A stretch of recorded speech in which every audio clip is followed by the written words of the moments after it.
Just do what thousands of people all over the world do. Call for help. We'll see you later. Bye-bye. Tonight, see how art like this inspired today's guest modder. Plus, find out if 8 megapixels makes for a better photo. And Kevin shows you how to run Apple's OS X inside of Windows. Live from the Tech TV studios in San Francisco, it's the Screensaver!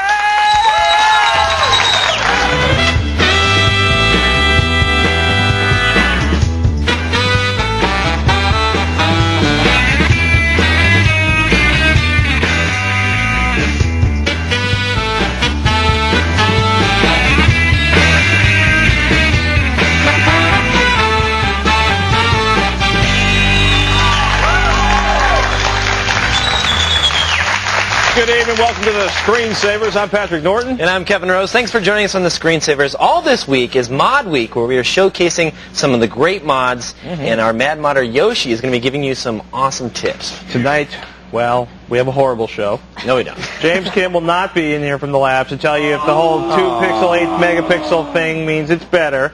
James has done some amazing testing. And You're not excited. No, I'm not excited. I'm not even going to be showing you how to run OS X on your PC. Apple's OS X. It nearly killed you last night. Oh, it works. It works. It's cool. Yeah, what time did it work? I went to bed about 1:30. Oh. It takes a while. It's a I thought little it was slow. like 3 or 4. No, So 1:30 is what time I went to Well, that's a medium difficulty project. Yeah, that's not You too can bad. finish That's by not an two. all-nighter. Yoshi doesn't have a great guest modder today. I do have a great guest modder today. Chris Newman from BitTech.net. I don't care what you guys say. I think it's going to be a good show. Oh, look at Yosh. No joining our humor train for Yoshi. Let's see if Dan wants to have fun with us. And I am not taking your phone calls at 888-989-7879. And I am not taking your final emails at the screensavers at techtv.com. And I am not throwing it back to Kevin and Patrick. I think that's the best Dan's ever done on the show right there. That was awesome today. And props to Yoshi for not drinking the humor Kool-Aid. Jokes aren't funny. But we do have tech news today. No. Come on. No. Please. No, okay. I'm just kidding. Consumer advocates have asked Congress to consider scaling back the Digital Millennium Copyright Act, which currently makes it illegal to copy media like DVDs for personal use. Proposed changes would basically make consumers be able to make legal copies of their DVDs and CDs for personal use. Sorry, we had a little prompter-based use, so I made it up. But that's what I meant. So they're saying that if it's a Macrovision or, which is of course how the VHS tapes and things of that nature are protected, and also the DVDs. You have an interesting look on your face, Pat. This is the first I've heard Macrovision mentioned on this, so I'm intense. I'm focused. Oh no, I was just reading what they had said in the article. It was talking about Macrovision, also the way to get around DVD protection, and that you should be able to make personal copies for yourself, whether it be DVDs or your VHSs, or if you own it, you should be able to back it up, which is a good thing. Yeah. I hope this goes through. It's funny. It's like this is one of those things where four news agencies were talking about this morning. Like there's going to be a panel. And then, at 4 o'clock this afternoon, there were 152 articles in Climbing on this. Yeah. And I mean, this is big news. Should you have a right to fair use? I think you should. And it's funny. It seems like the debate came down to, yes, I should. No, I shouldn't. And congressmen throwing things at each other. It's going to be interesting. The bill should be, supposedly, one of the more powerful representatives is going to push the bill, get a voting date for it. So it's getting to be time to start writing your local congressperson. And I'm sure 321 Studios is all over this. The guys that make the a DVD-X copy, because they've been pushing for this for a long time. They actually testified as part of this. Now, their angle's a little less pure. They have some money to be made. Well, apparently they were expecting to make $100 million this year off of their sales. No way. But the Digital Millennium Copyright Act and the halting of their software as they originally intended it. Look at your face. Dude, I'm in the wrong business. I need to start making DVD copying software. But Robert Moore, the president of 321 Studios, is like, the DMCA is effectively, the execution of the DMCA has effectively annihilated our business model. Yeah. So there's it comes down to, should people have more use fair swap files? I mean, it's going to be an ugly battle, and please be vocal. If you want to be able to back up DVDs, if you want to be able to back up your games, if you don't want to be considered a criminal for doing things that have been considered, or at least, we try to consider fair use. Yeah. Hit your local representative.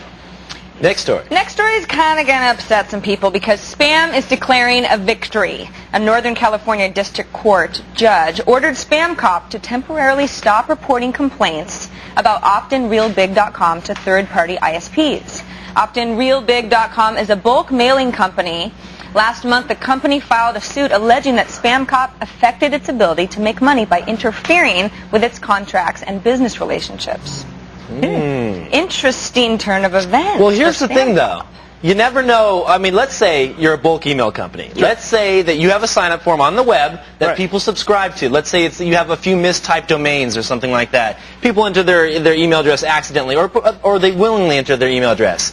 If they've already opted in, because this company is saying they only take legitimate opt-ins, should you be able to block someone like that? Because mom and dad at home, when they get this email, they're not going to know that they signed up for it 6 months ago, or they'll probably have forgotten that they entered their email address somewhere. Well, something I've noticed about like Yahoo spam filters, a lot of newsletters I sign up for it considers spam because people are too lazy to log themselves out of email systems they signed up for, or weren't paying attention when they signed up for it. It's funny that you say that because I just created a newsletter on KevinRose.com, and I signed up for it to test it out on my Yahoo site, on my Yahoo email, and Yahoo put my newsletter in the spam bin. That's my newsletter. I don't know. I don't think they should be able to block it when it comes if they've opted in. But they've also I got to say, you should have the right to talk to other ISPs if you're getting hit with spam. It's like, these legitimate bulk mailers. It's messy. It is messy. It's a spam's got to be mess stopped, right now. and it's like my right to not have 400 Viagra ads in my mailboxes versus their right to sell through opt-in. Well, hopefully Microsoft is going to straighten this all out. Well, they're not going to, but them along with other companies like SendMail, and they're all starting to work together. Yahoo and Google Mail now. Hopefully they'll be able to get that caller ID built into email and sort some of this out. And then we can never be anonymous online again. That's true. There's the other end of things. Video voyeurism could end up being a federal crime if U.S. Senator Mary Landrieu has her way. A new bill entitled Family Privacy and Protection Act, introduced today, would make secretly videotaping a person in intimate situations without their consent a federal crime. It would be punishable from 3 to 10 years in prison, depending on the age of the victim. Now, I can see this getting a little hairy because I've got video in my camera phone. Yeah, I was going to say, the camera phones are what's really going down right now. I have a little camera in here, and I've seen guys like here in San Francisco in my gym, and they say no camera phones allowed, and they're sitting there on their phone, and you have no idea. I can push this button and take a picture of you right now and act like I'm talking on the phone, and I'm going to be standing there exposed. Well, the genesis of this act is basically this woman, somebody essentially, my understanding, snuck up to her window, videotaped her doing, the kind of private act that either belongs on DVD or, between you and another consenting adult. On DVD? That is not supposed to, you know what I mean? It's like there's places, if you're paid for it, send it out there, right? It belongs on DVD. But nobody should have no legal recourse when someone sneaks up to their window, videotapes them, or uses secret cameras or implants it. Voyeurism, it's cute, it's fun, it's naughty, it's the hip thing to do on the web. But that's somebody's mother, their sister. Yeah. I just hope you never get broken into because I would hate to see one of your videos sneak out on the web. Yeah. My personal favorite though is I once came home while somebody was trying to break into my house. Oh, really? Yeah. Oh, that's a story for another time. Another time. Yes. As soon as the statute of limitation runs out. Thank you, Sarah. I feel like I've learned too much in that last news story. You're welcome. Have a good show. John joins us on the Tech TV Netcam Network from Charlotte, North Carolina. How you doing, John? Hey, John. Hey, guys. How you doing?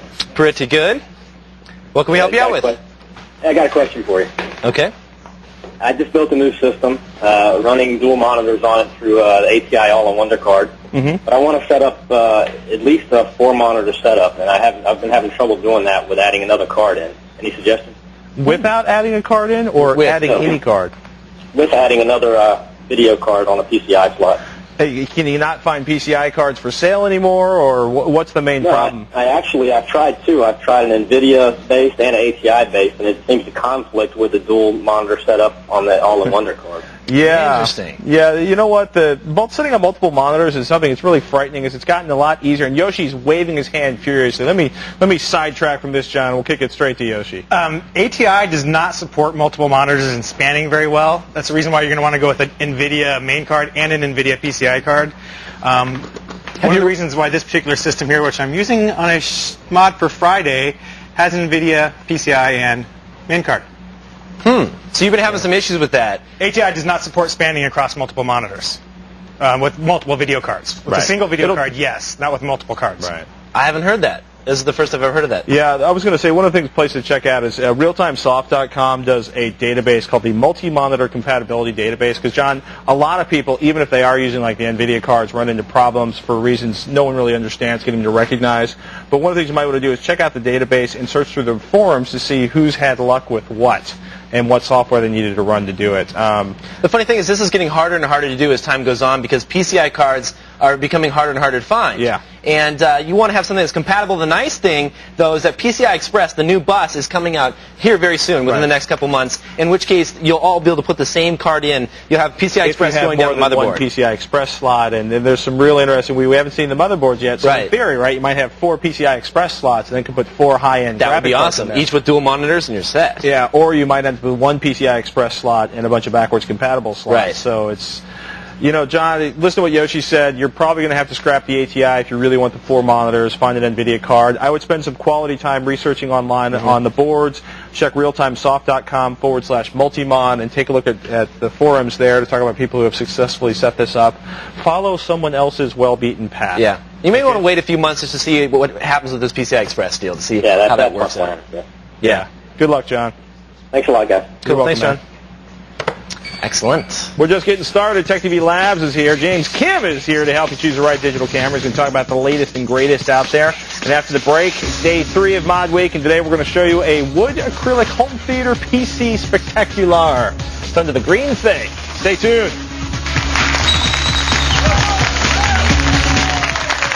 G4 Tech TV, coming May 28th. Stay connected.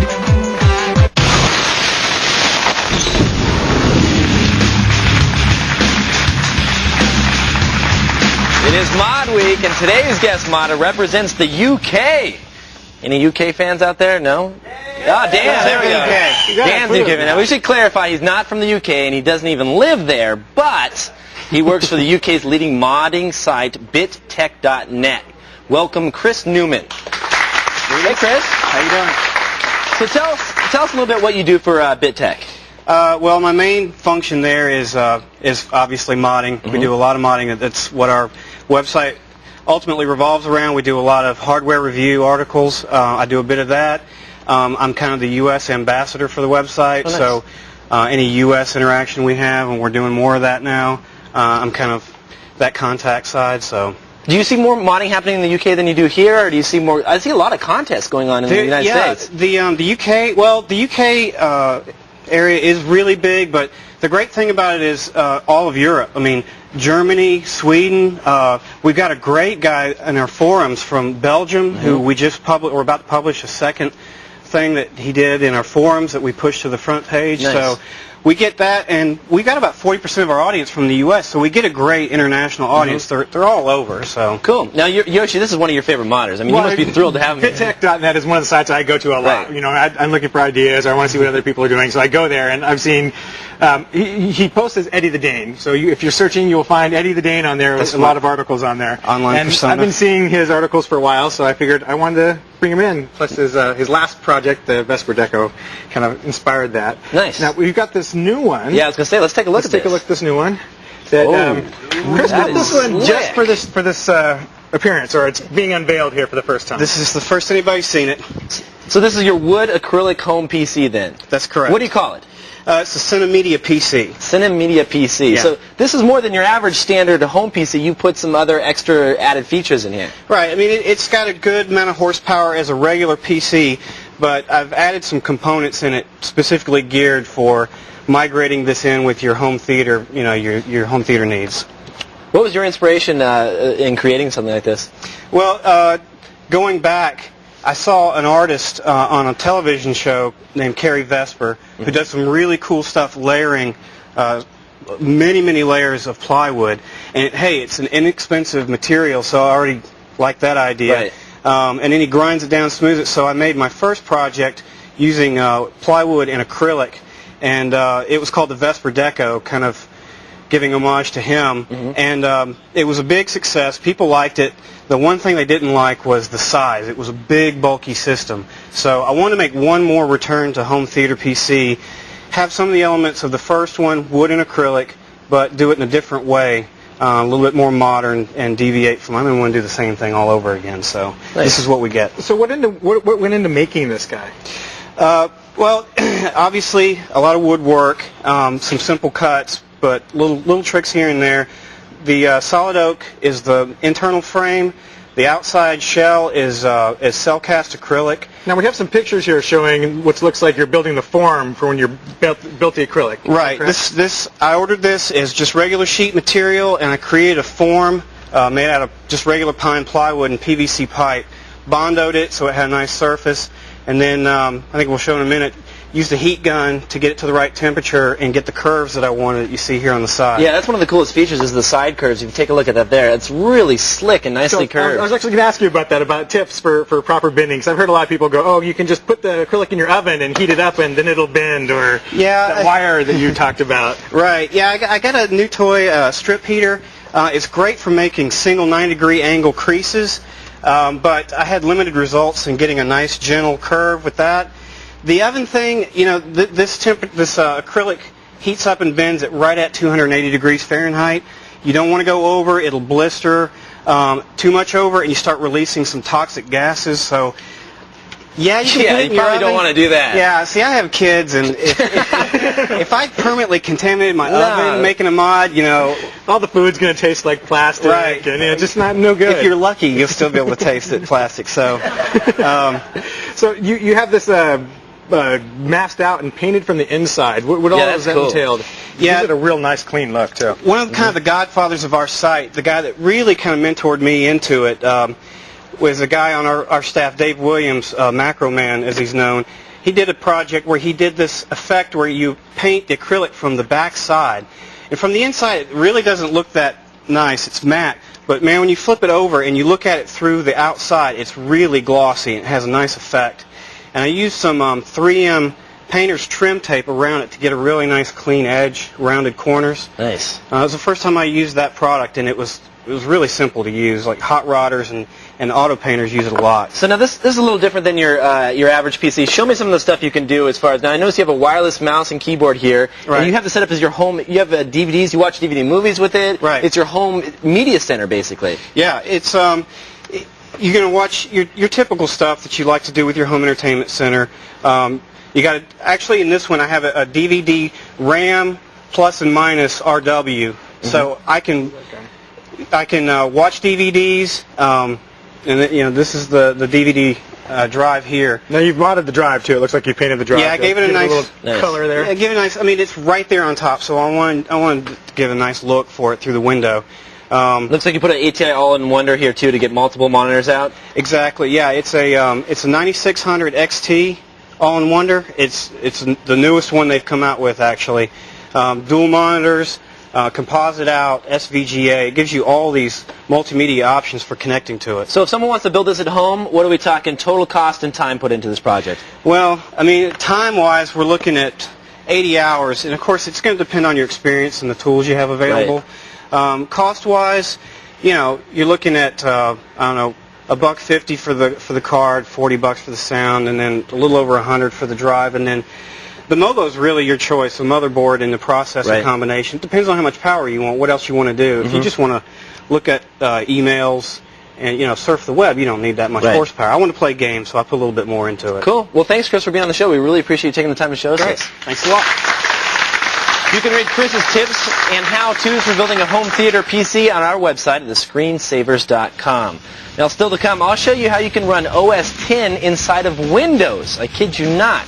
And up next, we'll talk to Charles on the line about whether an Xbox or PC is better for his home theater. That's all when the Screensavers continues.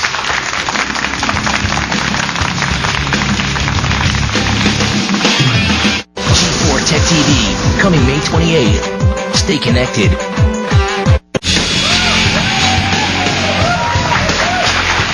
Don't forget to register for our next Screensavers LAN party, powered by NVIDIA. Everybody go get your copy of Unreal Tournament 2004 and practice, because we're playing it this week. There are 45 of your favorite maps from Unreal Tournament and UT2K3 and 50 brand new maps to brag on. There are 9 vehicles, 17 weapons, 32 new characters, Voice over IP built into the game so you can talk while you kill, and even a way to broadcast your game so people can watch the mayhem. If those aren't reasons enough, I don't know what is. Go to our website and click on Join Our LAN Party to register, and you must own the full version of Unreal Tournament 2004 to play. We'll see you this Thursday, that's tomorrow, for our Screensavers LAN Party. Back to you guys. She sounds so excited about it. Yeah. Have you played the Unreal Tournament? You don't know. Maybe I do know. She's been I practicing. knew it. Sarah Death Monster is going to be That's right. taking out Brentano. We can only hope. You don't know. That's going to be scary. Charles joins us on the phone from Fontana, California.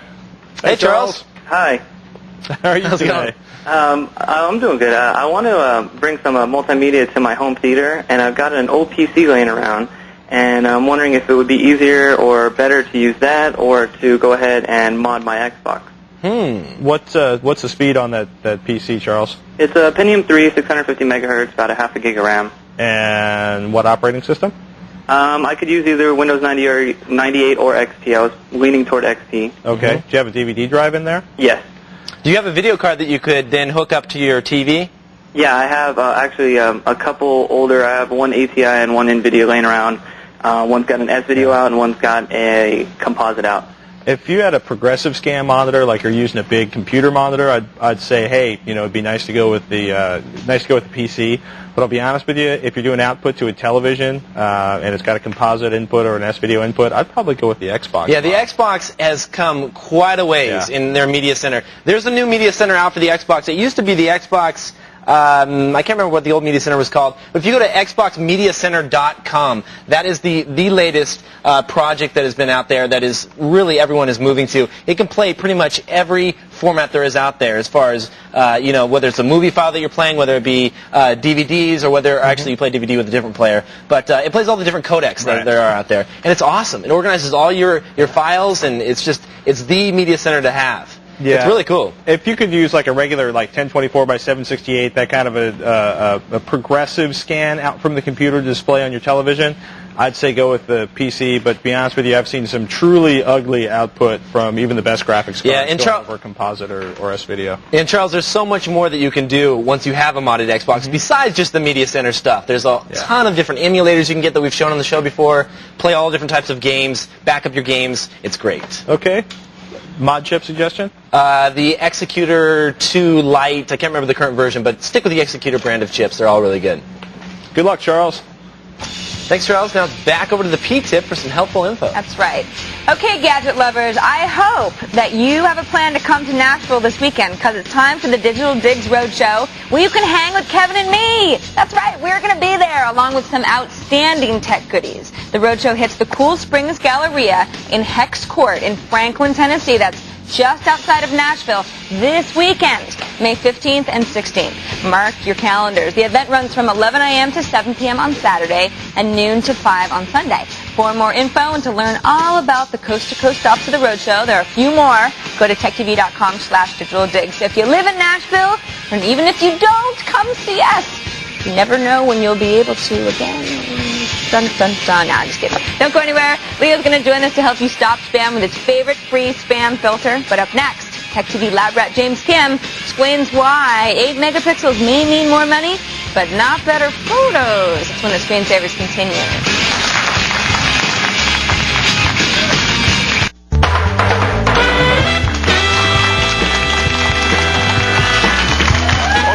Screensavers, I'm Patrick Norton. Coming up in this half hour, Kevin has found a way to run OS X in Windows for nothing. He's going to share his secret a little later on. It's a lack of sleep. And our next caller is asking, will a KVM switch affect my video gaming? Will the whole multiple keyboard monitor connection PC thing mess up my ability to frag? Hang tight, and we'll give you an answer on that. But right now, though, prices are dropping. It's amazing what's happening with cameras. It is a great time to buy a new digital camera. But the question is, 8 megapixel? 2 megapixel? Do you need to spend $1,000 to get an amazing camera? We've got James Kim from the lab here who's going to talk to you about what the differences in prices and budget and features. This is amazing. You can't tell the difference between these two images at home. One came from a 2 megapixel camera. One came from an 8 megapixel camera, and the truth is without getting this close, now I'm going to pull back here, I mean literally without being this close, you can't tell the difference between these two images in the house. Now I got to ask, the 8 megapixel camera, how much did it cost? Costs $1,000. $1,000. Which is kind of the going rate for the high-end consumer camera. And the 2-megapixel camera sells for? That one you can find at Amazon, I believe, for $270. Did we mention both images look spectacular? You know what I mean? It's like, can you guys? I'm going to hold, here, I'll even hold them all both the right way up. How's that? Anyone who wants to get 2-megapixel? 8-megapixel? Anybody want to? Nobody even wants to hazard a guess. Hold it still. Oh. Am I shaking? Look at that. They're all like, we'll pass them around later on. We'll make you guess. But what's the difference between like a prosumer camera, like an 8-megabyte camera, a consumer, a mid-level camera at 5 megabytes, and a 2-megabyte camera? Really, it starts with all the features you get. Of course, you're going to get better resolution with an 8-megapixel CCD. Okay. A new crop of them have come out. There's, I think, 5 of them out there from the majors. The Canon, we did some testing with 3 of those, and the Canon came out on top for many different reasons. But you're going to get all the features. You're going to get a very powerful zoom. This has a 7 times optical zoom. Nice. This is actually using a fluorite lens, very nice, professional level lens. It's very fast. It doesn't take much time to actually record the 8 megapixels worth of data. Okay. Startup time is fast. You get all the manual features. When you go down to the S200, that's the Canon right there. 2 megapixels, 2 times optical zoom. Not as powerful. Hardly any manual features. This is a point-and-shoot shooter. Now you can find a 2 or 3 megapixel camera with a lot more of those features, but $270 right there. I mean, that's cheap. That's not bad, and it's a very small, compact, cool-looking camera. So the broader split between the two is the low end is for people who just want to show up, hit a button, and not think about it. The high end, you're starting to get into the. I mean, it's funny. It's like it looks like the back of a 35mm camera. You've got all sorts of macro settings. You can probably adjust the f-stop. Is there even an f-stop on a digital camera? The equivalent. What do you recommend in terms of when you're looking at features? Let's say in a sub $300 level. What do you recommend looking for? I think you look for an optical zoom. A lot of cameras you can buy for $150, $200. Those usually don't have an optical zoom. That's a feature you definitely want if you want to get closer to the action. 2-megapixel cameras like this can obviously print out pretty decent 8x10s, 8x11s. Generally speaking, 5x7 printing. They're great for the web. For email. If you go up to a 5-megapixel camera right here, this is a Canon G5. Okay. We all have all Canons here, by the way. This is the former high end. This cost anywhere from $900 to $1,000 just 6 months ago.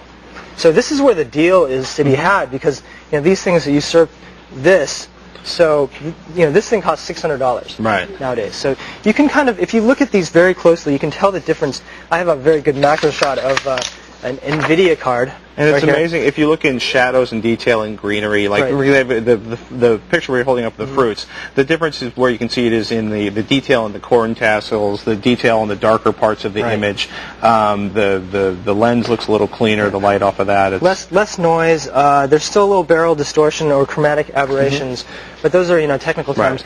When you look at these pictures, they look great, and depending on the printer you have, I wish I had my large format because I could print out a 13x19 and really show the differences. Right. But really, there isn't too much difference here for most people out there, and you're saving $400 on this camera. Going upwards, you hear about all these new digital SLRs. It's amazing, like the Canon Rebel. Right, Canon Rebel is $1,000, same price as this. Comes with a lens. It's a bigger camera, but you're going to get better depth of field, better overall quality. It's not as one-stop shop as the Pro 1 here, but it's another thing to consider. So I'm not saying that the 8-megapixel cameras are bad. There's definitely a bargain to be had on the lower end, and then you could go up.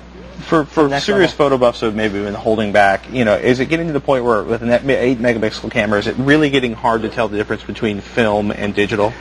I would say starting at 8, and with the digital SLRs as well. We're not still there. We're not quite there yet.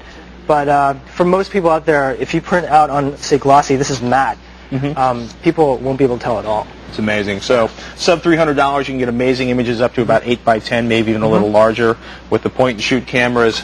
If you want the photographer geek features, start looking at 5-megapixel cameras in the $500 to $700 4 or 5 range. megapixel cameras. And 8-megapixel is really the prosumer, the high end. It's the high end consumer. I would say prosumer too, but prosumers will probably go for the digital $2,000 or $3,000. James, good stuff. Amazing article up online. For more information on digital cameras and James Kim's full roundup of brand new 8-megapixel digital cameras, go to thescreensavers.com. Right now, we're going to toss it over to Leo in the corner with a quick tip. Leo? Thanks, guys. You know me. I love open source. I love Python. I hate spam. I found something that combines my loves and hates into one program. This is a great new anti-spam tool called SpamBase. Uses that Bayesian textual analysis to fight spam. It actually learns as you use it. SpamBase is available for all platforms, but it's very good on Windows because they have a Windows installer. It's hosted on SourceForge. You could download the Windows installer, run it, and then the next time you run Outlook, you'll get this SpamBase configuration window. Like all Bayesian filters, it needs to be trained, treated nice, trained with good and bad messages. So you're going to actually say everything, for instance, in my inbox is good, and everything in my spam folder is bad. And then once you've done that, it'll actually train itself, and then it'll have a little SpamBase button right here. So as you go through your mail, if you get spam, if it makes a mistake, it will allow you to say, no, that's spam, and train it some more. Spam will be moved into a junk email box and also a suspected email box where if it's not really sure if it's spam, it'll move it to a suspected email box and you can go through it. The beauty about SpamBase is it gets smarter and smarter as you use it, as you train it, and even if spammers change their techniques, which they do all the time, SpamBase will learn and adjust and continue to do a great job. I've been very happy with it. SpamBase is free for all operating systems, runs really well on Windows. In fact, there's a commercial version just for Windows that adds in a few nice features called Inboxer. So free for SpamBase, about $30 for Inboxer. Either way, a great way to fight spam. Back to you guys. Good visuals, huh? He's a good-looking man, but that shirt, been wearing it for like 4 days. Stay where you are. We're going to tell Duff if using a KVM switch will at all disturb his gaming experience. And after the break, the time has come. Run Apple's OS X right inside of Windows when the screensavers continues. G4 TV for gamers and Tech TV are connected to form the only network taking digital entertainment to the next level. Sound fun? I love video games. Plugged in to every aspect of games, gear, gadgets, and gigabytes. That was unexpected, right? Okay. You're watching G4 Tech TV. G4 Tech TV. Stay connected. Coming May 28th. For more information, go to g4techtv.com.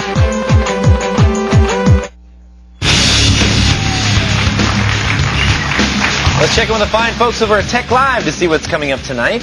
Jessica Corbin joins us from Tech Live. Hey, Jesse. How are you doing? Good. Good. So, do you guys think gaming is just for fun for the most part? Mm-mm. No, it's business, man. We make money. We hustle gaming. I think it's for fun. I paid college video gaming. What?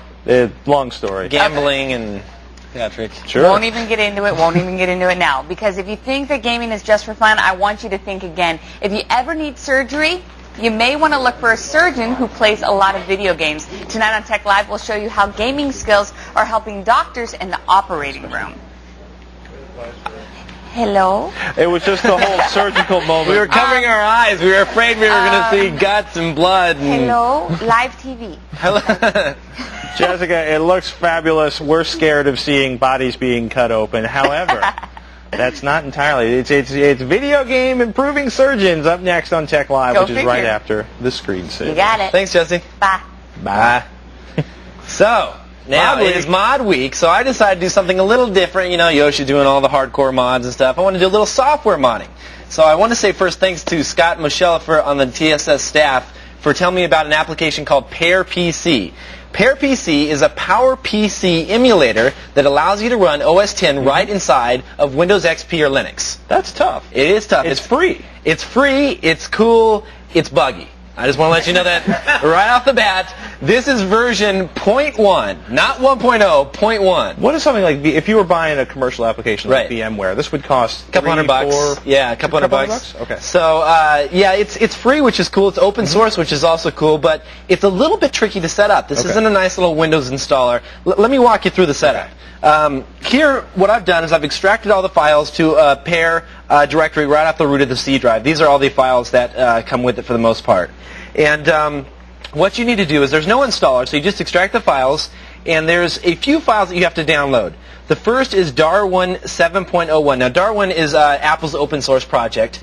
It's this is for the PowerPC. You can download this for free.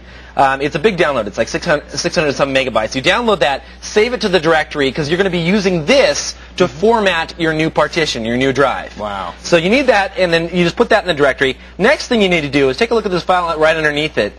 That is macOSX.ISO. What I've done is I've taken the first disk and I've made an ISO image of it, the first disk of OS 10.3. So you take that disk, you fire up a copy of Alcohol 120%, save a nice little ISO of it, put it in the directory as well. Okay. So you have those two files, you're good to go. Now, you download this little file here. This is PearPC 6GB.image. Now you can see that's a 5.99 gigabyte file. That is your image in which you're going to extract and install everything onto. Now, it is not a 6 gig download. It's only a 15K download. Right. Basically, it's all zeros, so it compresses down to like 15K. But when you extract it, it takes like 10 minutes to extract because it's writing a 6 gigabyte file to your drive. That's funny. So it's just a drive filled with nothing but zeros, so it can compress down nice and tiny.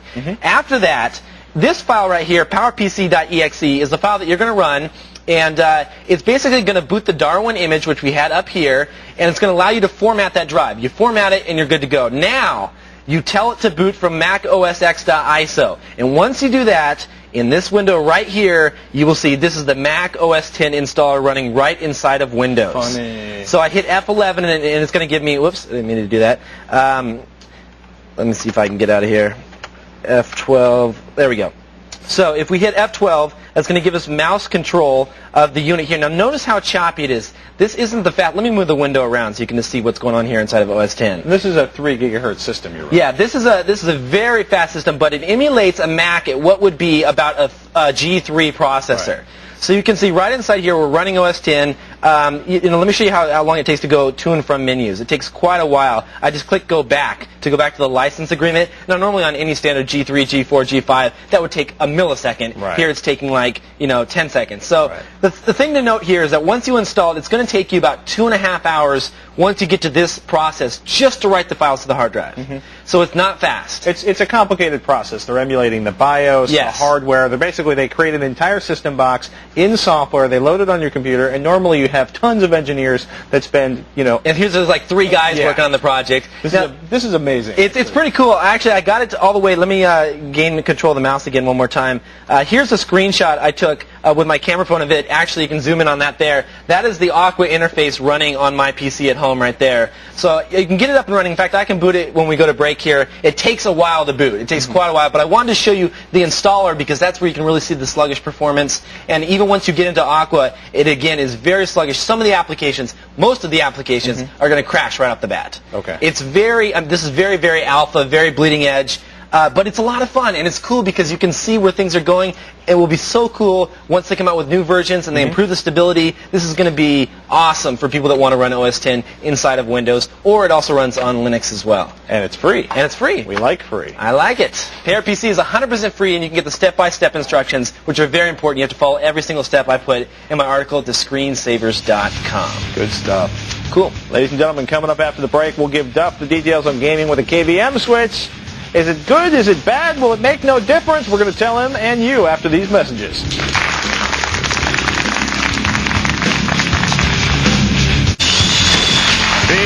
sure to catch tomorrow's show. Meet the Death Ball team, winners of the Unreal Tournament modding contest. Plus, I'm going to show you how to make your very own Wi-Fi antennas for pennies. And Sarah has a quick tweak to help you change your XP logon screen wallpaper. All that and so much more on tomorrow's edition of the Screensavers. Nice. Now Duff joins us on the Tech TV NetCam network. Where are you calling from, Duff? Beloit, Kansas. All right. How's life in Beloit tonight? Oh, it's nice and cool right now. It has been hot, and now it's getting cool again.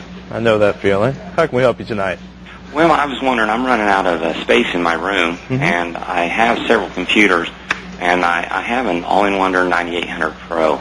And I'm wondering if I hook up a separate computer with the KVM switch, is it going to degrade my video for my gaming through the KVM switch? There's sometimes people notice like a little bit of a divergence issue. Basically, buy a branded KVM, buy it from Belkin or some name you've heard of. Don't buy it from like Bob's House of KVM switches. So occasionally some people find like a small divergence issue going through the KVM switch. I don't think it's anything you're going to notice. The biggest problem is some of the same annoying things that KVM switches do for any system. Like sometimes you'll find out like a keyboard will be a little funky, or once in a while your mouse will just start misbehaving. And it's nice now because you can just pull out the USB mouse, plug it back in, and it usually take care of any problems. I haven't had any problems with my Belkin. I have the Belkin line. I have it runs the USB switching. It also switches audio, which is cool. Which is really nice. Yeah, it's really nice because when you switch systems, sometimes you like to take your audio with you, or you can just leave it as is. One thing I have run into, and we've run into here at the studio, is sometimes you'll get a little ghosting if you use cheaper cables. Right. So make sure to use the ones that come with the Belkin. That's a cheap cable. Yeah, the ones that come with the Belkin are like, they're really thick and shielded. It's like the difference between cheap video cable and high-end audio video cable. Buy good cable. That'll really help you. I found that the Belkin actually has a package of cables that they sell with it, and you can buy more if you want, and it comes with audio and all that. They're great cables, and like I said, I switch between 4 systems at home, no ghosting problems, works great for me. Never noticed any gaming mouse lag? No, I play Far Cry full res. I have no problems whatsoever, no mouse problems. It works great. Sound good, Duff? Yeah, that's what I play, Far Cry, and that's what I was worried about. I didn't want to spend a lot of money on a video card and not have good video. No, I don't think you'll have a problem at all, Duff. Just go with the Belkin, I think. Yeah, the Belkin's awesome. All right, good luck, man. Appreciate it, guys. You're welcome. Thanks for the call. Thank you. Now let's check in with Dan for a quick hardware tip. Thank you, guys. Most games today have multiple disks for their installations. If you want to save some disk swapping and you have 2 drives, there's a neat little trick that you can do. Put disk 1 in the first drive and then disk 2 in the second drive. Now when it asks for disk 2, just change the drive letter to whatever you want, whatever your second drive is on. So another thing to remember, though, is that the game has to ask you to browse for the disk. Some games don't. So if it doesn't have that, you can't really do this tip. But anyway, what can I say? Stay where you are, because we're going to check our emails to see what's on your mind when the screensaver comes back.